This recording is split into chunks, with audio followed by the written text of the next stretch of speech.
Bye, have a great time.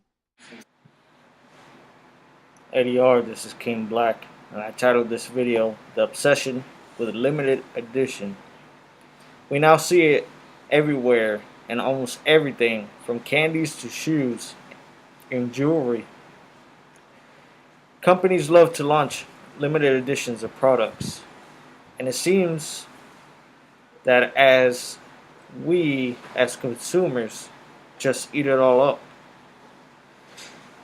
But do these things really matter? It depends on the person and the types of products that they enjoy collecting. If you are a sneakerhead, for example, getting your hands on the new limited Jordans is going to be very important to you. Or if you are one of those people that collect candy wrappers or boxes when Skittles or M&Ms comes out with the new limited edition flavor, then those are the ones store hopping in search of that box or wrapper, even the printed advertisements, and are collecting. Many of us want to be the one of the haves rather than the have-nots.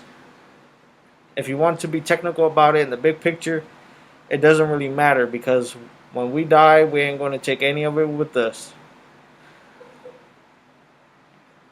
We are not like the ancient Egyptians that buried themselves with all their riches because they thought that they were going to need it in the afterlife.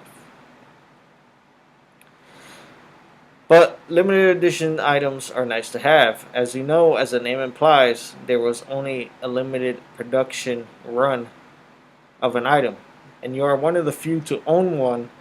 And as people discard or break these items, the population drops. And occasionally you have spikes in demand for these products. Maybe marketing wasn't that good, and later on it developed a cult following, or people start getting into it again. Anyways, as the population drops, hearts, minds, consumer products, it's all just different things. Sometimes what you choose to collect, its value rises exponentially, like some old Star Wars memorabilia, or fall flat, like a garage full of Beanie Babies. I guess it's a feel good thing to have something not many out there have. In the end, you just gotta do you and be happy with whatever you get. We all got just a limited time on this earth, and we gotta do what makes us happy. And if what makes you happy is having 100 pairs of limited release Jordans, then do what you gotta do, boo boo. You feel me? Or let's say your thing is kind of like me, of collecting watches. Right now I got a Seiko Dracula Monster on. It's a good automatic watch. And for some reason, at least for the past month, man, prices for some of the monsters, especially the Gen 1s, has been steadily climbing. And I do have an orange Gen 1. Have a pumpkin. It's a good watch. But I wear this one because it's hacking and hand winding. So the lume on these watches are incredible. If you don't own a Seiko Monster, I suggest you pick one up for yourself, or you pick up an SKX, because these are some good watches at a good price point. Anyways, back to limited edition. What do you collect that's limited edition? Some people got these limited edition colognes. Some people out here got these limited edition pens. Almost anything you can think of, there's limited edition. Crap, there's even limited edition toilet paper. You will surprise yourself with the things that some people collect. And there are niches for these kinds of products. That's why they come out with them. That's why there's limited edition toothpaste, limited edition toothbrushes. Because somewhere out there, there's a group of people, a community, that really loves these products, and they collect them.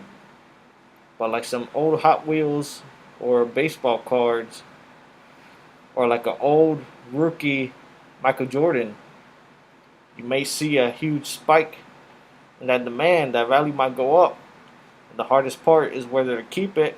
If you're a true collector, you never want to get rid of it until either you're old or you pass it down and you let your whoever you bequeath it to do what they will with it. Because you're dead, you won't care. But some things can prove to be valuable, like some of these old Rolexes from the 50s on, especially if you kept all the paperwork in boxes with them. Or it could be like the Beanie Babies that, or these Shopkins that, man, the fever was on really hot for a little bit, and then demand just dropped. Those things weren't worth even what they were retail. Nobody wanted them. Nobody wants them, except for some maybe very few, very limited production items. Anyways, I think there's a collector in all of us, and there's something in all of us that we like to collect. What's yours? ADR.